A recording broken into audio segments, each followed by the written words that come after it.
स्वागत है भाई सभी बच्चों का। और भाई सभी को नमस्कार। शुरू करते हैं भाई आज की क्लास। और आज की क्लास जो है आपकी ये मॉक टेस्ट की जो है दूसरी क्लास है।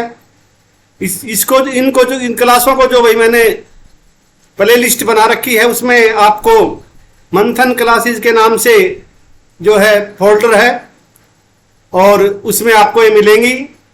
तो एक क्लास जो है पहले डल चुकी है, जिन बच्चों ने उसको नहीं देखा है वो प्ले लिस्ट में जाकर के मतलब उसको देख सकते हैं। और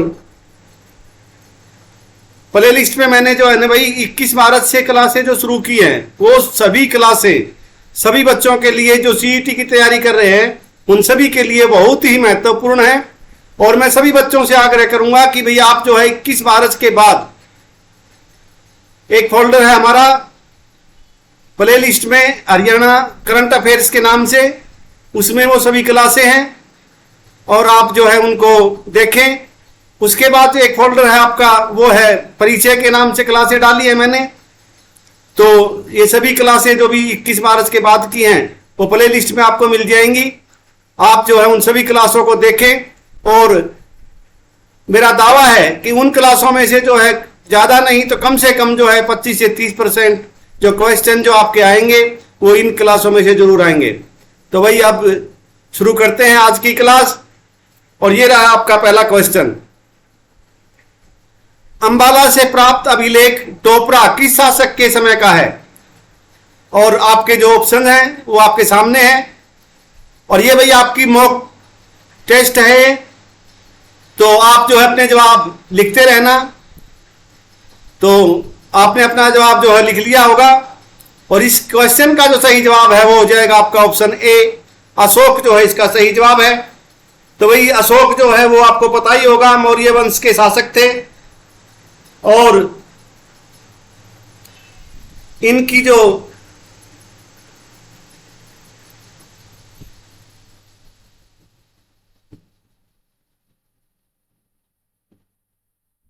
दूसरे नंबर पे जो समुद्रगुप्त हैं वो जो भाई आपको पता ही है वो गुप्त वंश के शासक थे। और भाई उनके ये जो थे चंद्रगुप्त जो प्रथम के उत्तराधिकारी थे, पाटलिपुत्र जो इनकी राजधानी। और ये चौथे नंबर के शासक थे भाई गुप्त वंश के। और इनको जो है भारत का नेपोलियन कहा जाता है। ये क्वेश्चन भी जो है बार बार पूछा जाता है। और भाई इनको जो है वीएस स्मिथ नाम के जो इतिहासकार हैं उन्होंने जो है इनको भारत के नेपोलियन की संज्ञा दी है। ये क्वेश्चन भी आपसे पूछा जाता है। और भाई जो सिकंदर लोदी हैं ये बहलोन लोदी के पुत्र जिन्होंने लोदी वंश की स्थापना की थी। दूसरे नंबर के शासक है भैया लोदी वंश के। और इनकी जो पिता की मृत्यु है बहलोन लोदी जी की वो जुलाई 1489 में हो गई थी। उसके बाद जो है ये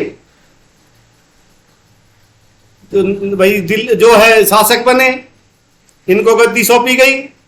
और इनका जो शासनकाल है वो भाई 21 नवंबर 1517 को इनकी मृत्यु थी, तब तक हो गई थी। तब तक इन्होंने जो है शासन किया 1489 से और भाई 1517 तक। तो ये थी भाई इनके बारे में जानकारी। कनिष्क के बारे में आपको पता ही होगा, ये कुषाण वंश के हैं। और भाई 78 ईसा पूर्व से जो है 44 ईसा पूर्व तक का इनका शासनकाल रहा है। तो 78 ईसा पूर्व को आपको पता ही होगा, हमारा जो शक संवत है वो 78 ईसा पूर्व से ही जो है उसकी गणना होती है। और अगला क्वेश्चन है आपका, और आपको बता दें अंबाला से जो है ये जो अभिलेख है इसको जो है भाई दिल्ली के सुल्तान फिरोज शाह तुगलक जो है यहाँ से और दिल्ली ले गए हैं। अब ये मतलब जो है दिल्ली में है, आपको ये बात भी मतलब पता होनी चाहिए। अगला क्वेश्चन है भाई अलग राज्य के रूप में हरियाणा की प्रथम जनगणना कब हुई? तो मेरे ख्याल से आप समझदार हैं, 1961 नहीं हो सकता क्योंकि 66 में हरियाणा बना था 1 नवंबर 1966 को। और ये क्वेश्चन बार बार परीक्षा में पूछा जाता है, तो आपको याद रखना है हरियाणा की उत्पत्ति कब हुई, हरियाणा अस्तित्व में कब आया, हरियाणा का निर्माण कब हुआ, हरियाणा डे कब मनाया जाता है। इन सभी का एक ही जवाब होता है 1 नवंबर 1966। और भाई तो इसका जो सही जवाब है वो हो जाएगा भाई आपका 1971 में जो है हरियाणा की पहली जनगणना हुई थी, हरियाणा जो बनने के बाद। और जनगणना जो है वो हर 10 साल में एक बार होती है। 1872 में इसकी शुरुआत की गई थी, लेकिन ये व्यापक स्तर पर नहीं हुआ था। व्यापक स्तर पर जो है ये 1882 से इसकी शुरुआत है। और भाई अब ये जो है 2011 में जो जनगणना हुई थी, ये आपकी 15वीं जनगणना हुई थी। तो और आजाद भारत की जो पहली जनगणना है वो आपको बता दूं, वो भाई भारत जब गणतंत्र हुआ 1951 में हुई थी। और इसकी जो शुरुआत है वो 10 फरवरी 1951 को शुरू हुई थी ये जनगणना की गिनती करना। और भाई जब ये मतलब कंप्लीट हो गई थी तो उस समय जो इसके आंकड़े आए थे वो भाई इस जो 1941 में जो हमारी जनसंख्या 31,86,660,580 थी, उसमें जो है भाई 4,24,27,510 की वृद्धि हुई थी। और वृद्धि दर जो है थी वो थी आपकी 13.3%। और भाई टोटल बढ़ करके जो है ये जनसंख्या 36 करोड़ और समथिंग होगी थी, मतलब 36,10,88,090 होगी थी। और उस समय जो 1,000 पुरुषों पर महिलाओं का जो औसत था वो था 946। तो भाई जनगणना के बारे में तो आपने जो है वैसे पूरा जो है इसके बारे में एक क्लास में बना दूंगा, लेकिन फिर भी जो मोटी मोटी कुछ बातें हैं वो मैं आपको बता देता हूं। 2011 की जनगणना के अनुसार जो है भाई हमारी जो साक्षरता दर है वो 74.04% है। जीवन प्रत्याशा जो है वो 65.50 है। और विश्व की तुलना में जो है भाई वो अभी भी जो है 2011 की जब गणना हुई थी उसके हिसाब से भी जो हम पीछे चल रहे हैं। 68.88 वर्ष की जो है विश्व की है और हमारी जो है 65.50 है। लेकिन अभी कोरोना के कारण 2021 की जनगणना नहीं हो पाई है। और भाई जो 2021 के जो आंकड़े हैं उनके हिसाब से जो जीवन प्रत्याशा है अब वो 69 साल और भाई 4 महीने हो गई है। लेकिन अभी विश्व की जो जीवन प्रत्याशा है वो 72 साल है, 72 साल 8 महीने, तकरीबन 73 साल। तो ये भाई जो कुछ आंकड़े थे वो मैंने आपको बता दिए हैं। और अभी जो आपकी 2011 की जो गणना हुई थी उसमें 1,000 पुरुषों पर जो है भाई 944 जो महिलाओं का औसत था। तो ये भाई कुछ जानकारी थी वो मैंने आपको बता दी है। और अब चलते हैं अगले क्वेश्चन पे। अगला क्वेश्चन आपका 2011 की जनगणना के अनुसार हरियाणा की जनसंख्या देश की जनसंख्या का कुल कितना प्रतिशत है। और आपके सामने आंकड़े हैं और भाई आपने अपना जवाब जो है लिख लिया होगा और सही जवाब है इसका 2.09। ये क्वेश्चन भी जो है बार बार परीक्षा में पूछा जाता है और आपको जो है याद रखना है। ये था जनसंख्या के अनुसार। और क्षेत्रफल के अनुसार जो है हरियाणा का जो स्थान है वो 1.034% है, ये आपको याद रखना है। और भाई अगला जो क्वेश्चन है आपका वो है गुरुद्वारा नीम साहिब कहाँ स्थित है। और आपको बता दें 2011 की जो जनगणना हुई थी उसके हिसाब से हरियाणा की जो जनसंख्या है वो 2,53,51,462 है। ये क्वेश्चन भी कई बार जो है हरियाणा एसएससी पूछ चुकी है और आगे भी इसकी आने की जो है संभावना है, आपको याद रखना है। गुरुद्वारा नीम साहिब कहाँ स्थित है, ऑप्शन आपके सामने है और इसका सही जवाब हो जाएगा आपका कैथल। कैथल के बारे में थोड़ा सा बता दूं आपको। कैथल को जो है भाई हरियाणा की जो है छोटी काशी कहा जाता है और हरियाणा की काशी जो है भिवानी को कहा जाता है। और लेकिन एक बार जो है हरियाणा की छोटी काशी जो है भिवानी को भी एसएससी ने अपने उसमें दिया था। तो आपको जो है ऑप्शन के हिसाब से चलना है। और भाई कैथल में नवग्रह कुंड के लिए प्रसिद्ध है और कैथल की जो स्थापना है वो 1 नवंबर 1989 को हुई थी। तो ये कुछ बातें थी, उसके बारे में मैंने आपको बता दी हैं। अगला क्वेश्चन आपका निम्न में से कौन सी मस्जिद गुरुग्राम में स्थित है। और भाई आपने अपना जवाब लिख लिया होगा। आप जो है अपने जवाब साथ के साथ लिखते रहो और बाद में जो है वीडियो के अंत में मैंने सभी जो है क्वेश्चन है उनके आंसर दिए हुए हैं, उनसे आप अपना मिलान कर लेना और अपने स्कोर को जांच लेना। और इस क्वेश्चन का जो सही जवाब है वो है भाई आपका सराय अलीवर्दी की मस्जिद। और इस सराय अलीवर्दी जो एक गांव है और भाई वहां पे इस मस्जिद का जो निर्माण है वो भाई आपको बता दूं अलाउद्दीन खिलजी ने कराया था। और शीशे वाली मस्जिद आपको पता ही होगा भाई रोहतक में है। और अगला क्वेश्चन है आपका ज्योतिषर सरोवर कहाँ अवस्थित है। तो भाई इसका तो सभी को सही पता होगा और सभी का जवाब ठीक मिलना चाहिए। और इसका जो सही जवाब है वो है एक ऑप्शन ए कुरुक्षेत्र। कुरुक्षेत्र को भाई धर्मनगरी कहा जाता है। कुरुक्षेत्र में ही जो है भाई ज्योतिषर जो है सरोवर है और ब्रह्म सरोवर है, और ज्योतिषर सरोवर पर ही जो है भगवान श्री कृष्ण ने जो है अर्जुन को गीता का उपदेश दिया था। और भाई अगला क्वेश्चन की तरफ चलते हैं। सारे गामा पाधा निशा अक्षरा अंकित ईंट किस स्थान से प्राप्त हुई है। और ऑप्शन आपके सामने है, आपने अपना लिख लिया होगा और इसका जो सही जवाब है वो है ऑप्शन बी अग्रोहा। अग्रोहा जो है भाई वो हिसार जिले में है और तकरीबन 20 किलोमीटर पे है हिसार से। और भाई महाराजा अग्रसेन की नगरी है ये, और Maharaja Agrasen medical college university जो है वो अग्रोहा में है। ये बात आपको याद रखनी है। राज्य के किस नगर में महर्षि दयानंद विश्वविद्यालय अवस्थित है।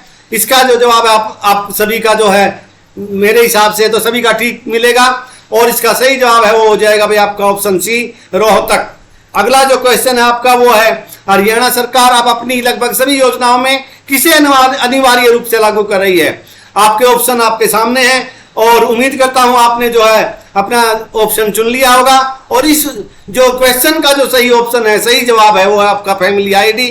फैमिली आईडी जो है हरियाणा की जितनी भी लगभग 450 के आसपास योजनाएं हैं सभी में वो अनिवार्य कर दी गई हैं और उनको धीरे धीरे जो है लागू किया जा रहा है। अगला क्वेश्चन है आपका हरियाणा उत्तरी पश्चिम प्रांत का हिस्सा कब बना था।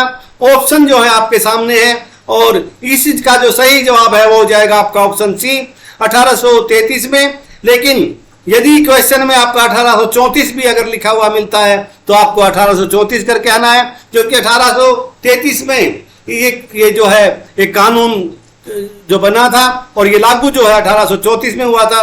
लेकिन इस क्वेश्चन के हिसाब से जो है ऑप्शन सी इसका राइट आंसर है और इसी को जो है हरियाणा एसएससी ने माना है। अगला क्वेश्चन है आपका 30 जुलाई 1919 को गांधी जी को किस जिले में गिरफ्तार किया गया। और इस क्वेश्चन का जो आपका सही जवाब है वो है भाई ऑप्शन बी हिसार में। लेकिन आपको बता दें हरियाणा के जो पलवल जो है आपका ऑप्शन ए है, यहाँ पे जो है गांधी जी को 10 अप्रैल 1919 को जो है गिरफ्तार किया गया था और गांधी जी की यह पहली राजनीतिक गिरफ्तारी थी। और रोलेट एक्ट के विरोध में जो है गांधी जी का जो सत्याग्रह चल रहा था उससे घबरा करके और उस सत्याग्रह को जो है जो हमारा उत्तरी भारत है विशेषकर जो पंजाब जो था उस समय वहां पे उसको बहुत ज्यादा जो है समर्थन मिल रहा था। गांधी जी जो है बंबई से और लाहौर के लिए ट्रेन से भाई रेलगाड़ी से जो है आ रहे थे और उनको जब पलवल स्टेशन पे गाड़ी आई तो वहां पे उनको गिरफ्तार कर लिया गया और उनको वापस जो है बॉम्बे ले जाकर के जो अगले दिन जो है उनको रिहा किया गया। और उनकी गिरफ्तारी का जो है इस क्षेत्र पर उत्तरी भारत में बहुत जबरदस्त जो है लोगों ने विरोध किया, जगह जगह धरना प्रदर्शन हुए और भाई जो है उसका व्यापक असर हुआ। तो आपको याद रखना है 30 जुलाई 1919 को जो है हिसार में और 10 अप्रैल 1919 को जो है पलवल में, ये मतलब आपको याद रखनी है। अगला क्वेश्चन आपका हिसार में गुरु जम्बेश्वर विश्वविद्यालय की आधारशिला कब रखी गई। 1 जनवरी 1992। क्वेश्चन ऑप्शन आपके सामने है और भाई इस जो क्वेश्चन का जो सही जवाब है वो है भाई आपका ऑप्शन डी 1 नवंबर 1995। इस क्वेश्चन का सही जवाब हो जाएगा। और भाई जम्बेश्वर भगवान जो है वो श्री विष्णु भगवान को कहा जाता है और भाई उन्हीं के नाम से जो है ये गुरु जम्बेश्वर विश्वविद्यालय जो है बना है। और अगला क्वेश्चन आपका बिश्नोई जो समुदाय है हमारा वो जो है गुरु जो अपने विष्णु भगवान हैं उनको जो है गुरु जम्बेश्वर के नाम से जो है उनकी आराधना करते हैं। ये क्वेश्चन भी मतलब एक आध बार जो है आप परीक्षा में पूछा गया है, तो आपको इन सभी बातों का जो है ध्यान रखना है। और अगला क्वेश्चन है आपका हरियाणा में हिंदी का प्रथम साहित्यकार किसे माना जाता है।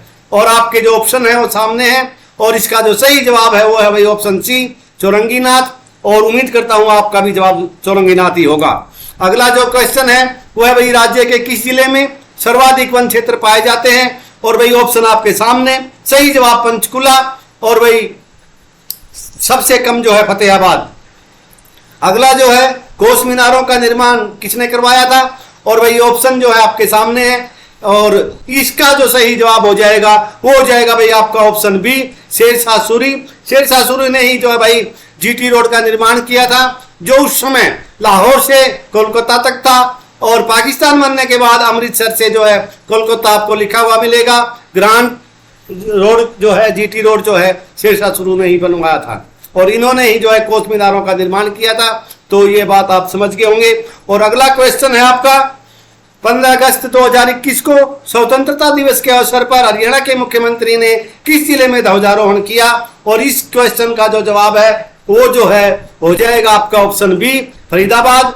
और भाई आपका जवाब भी उम्मीद करता हूं फरीदाबाद ही होगा। और अगला क्वेश्चन है, हरियाणा जिले में निर्मित किस वस्तु का विदेशों में भी निर्यात किया जाता है। ऑप्शन आपके सामने है, और इसका जो सही ऑप्शन होगा, सही जवाब होगा, वो आपने अपना लिख लिया है। और मैं बताता हूं, लिबर्टी जूतों का जो है निर्यात जो है विदेशों में किया जाता है, निर्यात भेजे जाते हैं। और भाई अगला जो क्वेश्चन है वो है भैया, हरियाणा में लोकसभा की आरक्षित सीटें कितनी हैं। तो ऑप्शन जो है आपके सामने है, और उम्मीद करता हूं आपने जो है अपना ऑप्शन लिख लिया होगा। और इस जो क्वेश्चन का सही जो जवाब है वो हो जाएगा भाई आपका ऑप्शन ई। पांचवा जो ऑप्शन है ई जो है, उपरोक्त में से कोई नहीं, तो भाई इसका जो जवाब होगा वो सही जवाब होना चाहिए था। यहाँ पे वो है नहीं। दो जो सीटें हैं हरियाणा में आरक्षित है, एक सीट है आपकी सिरसा लोकसभा सीट, और दूसरी है आपकी अंबाला सुरक्षित या भाई अंबाला सुरक्षित सीट। और भाई दूसरी आपको अभी बताई थी सिरसा। अंबाला और सिरसा दो सीटें जो 10 टोटल हैं, और भाई 5 हमारे जो है राज्यसभा सीटें हैं, 90 हमारी जो हैं भाई विधानसभा सीटें हैं। ये जो क्वेश्चन है ये तकरीबन हर दूसरी तीसरी परीक्षा में जो है हरियाणा की जो परीक्षाएं होती हैं उसमें जो है अक्सर पूछी जाती है, चाहे वो हरियाणा एचपीएससी की हो, चाहे हरियाणा एसएससी की हो, चाहे किसी अन्य हरियाणा की कोई परीक्षा हो, उसमें जो है ये क्वेश्चन बार बार जो है अभी मैंने आपको बताए हैं पूछे जाते हैं।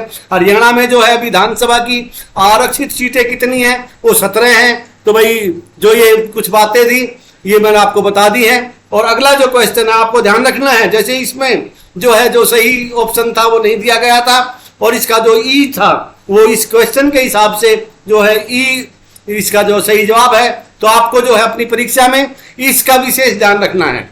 अगला जो क्वेश्चन है अगला वो आपके सामने है, निम्न में से कौन सा प्रदेश हरियाणा के पश्चिम में अवस्थित है। और जवाब जो है पांचवा आपके सामने है, और उम्मीद करता हूं आपने अपना जवाब लिख लिया होगा। और इस क्वेश्चन का जो सही जवाब है वो है आपका ऑप्शन डी, राजस्थान। तो भाई अब जो है आपको बता दें, हिमाचल प्रदेश जो है उत्तर में है, उत्तर प्रदेश पूर्व में है, और भाई पंजाब जो है उत्तर पश्चिम में है, और भाई राजस्थान पश्चिम में है, और भाई आपका उत्तराखंड है वो भी उत्तर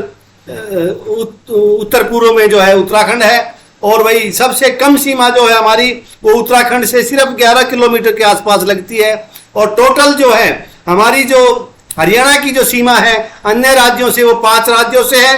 पहले जो है एसएससी ने हरियाणा एसएससी ने 4 माना था, लेकिन अभी जो है वो 5 मानती है। तो ऑप्शन में यदि 5 नहीं हो 4 ही हो तो आपको 4 करके आना है। ऑप्शन में यदि 5 है तो फिर आपको 5 करके आना है, क्योंकि अब जो है वो 5 ही मान लिया है हरियाणा एसएससी ने, क्योंकि एक बार जो है वो दोनों ऑप्शन दिए थे और बच्चों ने उस पर जो है ऐतराज किया था, आपत्ति की थी, आपत्ति दर्ज कराई थी, और उसको जो है एसएससी ने मान लिया था। तो भाई अभी मैं आपको एक बात और मैं कहना चाहता हूं, आपका समय लूंगा मैं आधा मिनट का, कि भाई एसएससी जो है हरियाणा का जो क्लर्क का रिजल्ट जो कोर्ट ने जिसको रद्द कर दिया है अब दोबारा से आएगा। अब जो है अपनी एक अपने आप को जो है पाक साफ दर्शाने के लिए वो जो उन्होंने एक फटाफट वो क्या कर रहे हैं कि जितने भी गत जो कुछ महीने हैं उनमें जो रिजल्ट जारी किए गए थे फाइनल, उनके जो बच्चों के हैं सभी के नंबर दिखा रहे हैं, वो डिटेल रिजल्ट के नाम से जो है वो दिखाया जा रहा है। लेकिन क्या उन सभी की जो फाइनल आंसर की है, जिससे वो रिजल्ट फाइनल बनाया गया है, क्या वो दिखाई गई है? यदि नहीं दिखाई गई है तो भाई आप सभी बच्चों से मैं ये भाई आग्रह कर रहा हूं कि आप जितने भी यूट्यूबर जो है, जो बार बार जो है अनेक विषयों पर जो रोजाना जिनकी 3-3, 4-4, 5-5 जो वीडियो बना करके डालते हैं और आप उनको फॉलो करते हो और कई हजारों में जो है आप उनके व्यूअर्स हो, तो भाई आप सभी उनसे जो एक दबाव बनाओ, उनसे कहो कि भाई हम किससे मतलब मिलान करें। हमें कैसे पता चलेगा कि भाई हमारे जो अभी जो ये नंबर दिए हैं, ये डिटेल रिजल्ट है, ये सही है? क्योंकि उदाहरण जो है वो भाई हमारे सामने है कल वाला, और अभी भी जो है कुछ बच्चों के मेरे पास भी जो है भाई ये प्रश्न आए हैं कि हम जो है डिटेल रिजल्ट को हम किसी आधार पे मतलब सही माने। हमारे तो जो है किसी में 1 नंबर, किसी में 2, किसी बच्चे के मतलब 3-3 नंबर का जो है फर्क आया हुआ है डिटेल रिजल्ट में, क्योंकि इन्होंने जो है वो जो फाइनल आंसर की थी, रिवाइज जो आंसर की है वो नहीं डाली है। तो भाई सभी जो है इस बात को जोर शोर से उठाएंगे। इससे जो है भाई अगर वो फाइनल आंसर की का एक जो भाई एक नियम बन जाएगा, और आगे के जो परीक्षाओं में जो हो चुका भाई वो तो उसका तो मैं कुछ कह नहीं सकता, लेकिन इतना जरूर है कि भाई जिन बच्चों ने 2 साल बाद जो केस किया था 2021 में 19 की परीक्षा का, और वो भाई आज कामयाब हुए हैं, तो उम्मीद करता हूं जिन बच्चों के साथ में इन जो डिटेल रिजल्ट्स में जो धोखा हुआ होगा वो जो है भाई उससे बच पाएंगे और वो भी जो है अपनी आवाज उठा सकेंगे। तो भाई आगे अगला जो क्वेश्चन है वो है भाई आपका सूफी संत शेख चिल्ली का मकबरा कहां पर स्थित है, और इसका जो सही जवाब हो जाएगा वो हो जाएगा भाई आपका ऑप्शन सी, थानेसर में जो है ये है। निम्नलिखित में से कौन सी राजा हर्षवर्धन की रचना नहीं है? आपको बताना है। थानेसर भाई राजा हर्षवर्धन की राजधानी थी, आपको पता ही होगा, और इनकी कन्नौज भी जो है राजधानी रही है। तो अब जो इस क्वेश्चन पे आते हैं, आपने अपना जवाब जो है लिख लिया है, और इसका जो सही जवाब है वो हो जाएगा भाई कादम्बरी। कादम्बरी जो है इनके जो राजकवि थे, दरबारी कवि थे, बाण भट्ट की जो रचना है। अगला क्वेश्चन है हरियाणवी पंचायती राज अधिनियम 1994 की किस धारा में भूमि का अधिग्रहण वर्णित है? और भाई ऑप्शन आपके सामने है, आपने अपना ऑप्शन जो है चुन लिया होगा, और इस जो क्वेश्चन का सही ऑप्शन है वो हो जाएगा ऑप्शन ई। 5वां जो ऑप्शन है इनमें से कोई नहीं वो होगा, क्योंकि इसका जो वर्णन है वो आपको धारा 254 में मिलेगा, जो यहाँ पे कहीं नहीं दर्शाया गया है। तो भाई अगला क्वेश्चन पे चलते हैं। तो इस तरह के क्वेश्चन का आपको विशेष ध्यान रखना है भाई। यही आप उम्मीद है कि भाई आप इन बातों पे जरूर ध्यान देंगे, क्योंकि एक एक नंबर जो है बहुत कीमती होता है। 1 नंबर से आपका जो है भाई चुनाव जो आपकी नौकरी आपको मिलनी होती है उससे आप वंचित रह जाते हैं। तो भाई इन बातों को आप ध्यान रखेंगे। तो 254 धारा जो है इसमें नहीं है, और इसलिए इसका जवाब जो है इनमें से कोई नहीं। तनगानी का झील जो है कहां पर स्थित है? और ये ऑप्शन आपके सामने है, और इसका जो सही जवाब है ऑप्शन डी, अफ्रीका में है ये। और भाई जो है संसार का सबसे बड़ा जो महाद्वीप वो कौन सा है वो आपको पता ही है, जिसमें हम रहते हैं, एशिया है, और दक्षिण एशिया में जो है भारत स्थित है। और भाई अगला जो आपका क्वेश्चन है वो है संविधान सभा द्वारा भारत के राष्ट्रीय ध्वज का प्रारूप किस तिथि को अपनाया गया? ऑप्शन आपके सामने, और इसका जो सही जवाब वो है भाई 22 जुलाई 1947 को। और अगला जो क्वेश्चन है आपका हरियाणा में ओटू बैराज किस नदी पर स्थित है? और जो ऑप्शन है वो आपके सामने है, और आपने अपना जवाब जो है देख लिया होगा, चुन लिया होगा, और इसका सही जवाब है ऑप्शन ए, घग्गर हकरा जो नदी है वो इसका सही जवाब है। और भाई यमुना नदी जो है हरियाणा की जो है पूर्वी सीमा को निर्धारित करती है, और साहिबी नदी ये दक्षिण हरियाणा में है, रेवाड़ी और महेंद्रगढ़ के पास। और टांगरी नदी का जो है भाई वो आपको पता ही है, शिवालिक की पहाड़ियों से है। और अगला जो क्वेश्चन है वो है भाई आपके सामने, सती को किस गवर्नर जनरलशिप के दौरान सती प्रथा जो है उसके विषय में है ये, और इसको दंडनीय घोषित किया गया था। उस जो है आपको गवर्नर जनरल का नाम बताना है, और विकल्प आपके सामने है, और सही विकल्प है इसका option A, Lord William Bentinck. और भाई इस सती प्रथा का विरोध जो है भाई राजा राम मोहन राय जी ने, एक जो हमारे बहुत ही बड़े समाज सुधारक हुए हैं, उन्होंने भी जो है इसके ऊपर जो बहुत ही भाई काम किया है और उन्हीं के प्रयासों से जो है संभव हो पाया था। अगला क्वेश्चन है 67वें नेशनल फिल्म अवार्ड में किसे बेस्ट हरियाणवी फिल्म चुना गया है? और भाई आपके ऑप्शन आपके सामने है। इसका सही जवाब हो जाएगा आपका ऑप्शन सी, छोरियां छोरों से कम नहीं। और ये जो क्वेश्चन है आपका, ये भाई आपका जो है करंट अफेयर से है, आपको ध्यान रखना है। अगला जो क्वेश्चन है वो है भाई हरियाणा पर्यावरण संरक्षण एवं शोध समिति का गठन कहाँ हुआ? ये क्वेश्चन जो भाई गत परीक्षा में आया हुआ है और आगे इसकी आने की फिर उम्मीद है। और ये जिसका जो सही जवाब हो जाएगा वो हो जाएगा चरखी दादरी। और भाई चरखी दादरी में जो ये इसकी जो अगुवाई किसने की थी वो मैं आपको बता दूं, राव सरवण सिंह के नेतृत्व में जो है भाई ये संरक्षण, ये जो शोध समिति का गठन हुआ है और कहाँ हुआ है वो आपके सामने है, चरखी दादरी। अगला क्वेश्चन है कि निम्न में से कौन सा भारत के विदेशी मुद्रा भंडारों का एक हिस्सा नहीं है? और भाई सारे जो जवाब है वो आपके सामने है और इसका जो सही जवाब है वो हो जाएगा भाई सरकारी प्रतिभूतियां।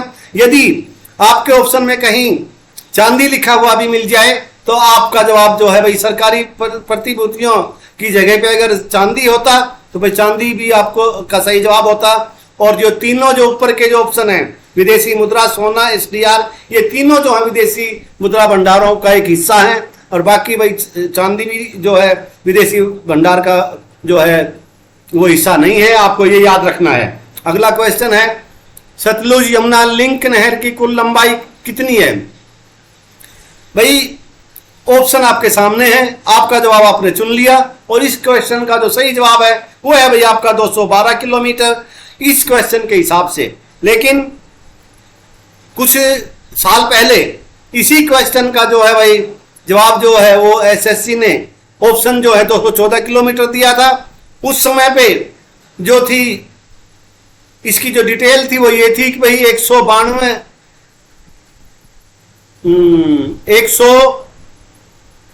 कुल 92 किलोमीटर तो हरियाणा के क्षेत्र में आती है ये लिंक नहर और 122 किलोमीटर जो है वो पंजाब में, तो कुल मिलाकर के 214 किलोमीटर होता है। लेकिन यहाँ जो है 212 किलोमीटर दर्शाया गया है और इसको 212 किलोमीटर ही माना है। तो भाई 212 किलोमीटर जो है इसका सही जवाब है ऑप्शन सी। और भाई ये थी आज की क्लास और आपको कैसी लगी? उम्मीद करता हूं आपको क्लास जो है पसंद आएगी। और भैया आपने अपना जो है स्कोर जो है वो देख लिया होगा। मेरे प्यारे बच्चों, मेरी बेटियों, मेरे बेटों, मैं सभी से मतलब एक बार ये फिर आग्रह करता हूं कि मैं भी आप मेरा जो है सहयोग करो और चैनल को जो है भाई आप सब्सक्राइब करो। जिन्होंने नहीं किया है वो भाई कर लेना और जिन्होंने कर रखा है वो अपने मित्रों से, अपने साथियों से, अपने दोस्तों से, अपने अजीजों से जो है उसको कराओ और भाई वीडियो को लाइक और शेयर भी करो। और मैंने जो आपका जो डिटेल रिजल्ट का जो मुद्दा है उसके विषय पे मैंने जो एक वीडियो डाली हुई है, कृपया आप उसको है ना सुन भी लेना और नहीं सुनना चाहो तो कोई नहीं, कम से कम जो मैंने उसमें लिखा है उसको पढ़ के। और भाई जितने भी यूट्यूबर हैं भाई जो आए दिन रोजाना दिन में कोई 2, कोई 4, कोई 6, कोई मतलब जैसे ये आपकी वीडियो बनाकर डालते हैं और आप उनका जो है भाई अनुसरण भी करते हो, तो भाई आप उनसे कहो कि भाई इस विषय को जो है जोर शोर से उठाएं और जो फाइनल आंसर की है उसका दबाव बनाएं, वो आपके भाई सामने होगी। तो भाई आपको पता चलेगा कि आपका जो रिजल्ट है वो सही है या नहीं है। और इन्हीं शब्दों के साथ कल आपके लिए फिर जो है एक अच्छी सी क्लास लेके उपस्थित होऊंगा और भाई कल तक के लिए आपसे विदा लेता हूं और उम्मीद करता हूं कि भाई आप जो है अपने परिवार के साथ कुशल मंगल से रहें और रहेंगे। और भाई आगामी परीक्षाओं की तैयारी जो है आप वो जोर शोर से कर रहे होंगे, आप बिल्कुल भी जो है कोताही नहीं बरत रहे होंगे। और इन्हीं शब्दों के साथ आज की क्लास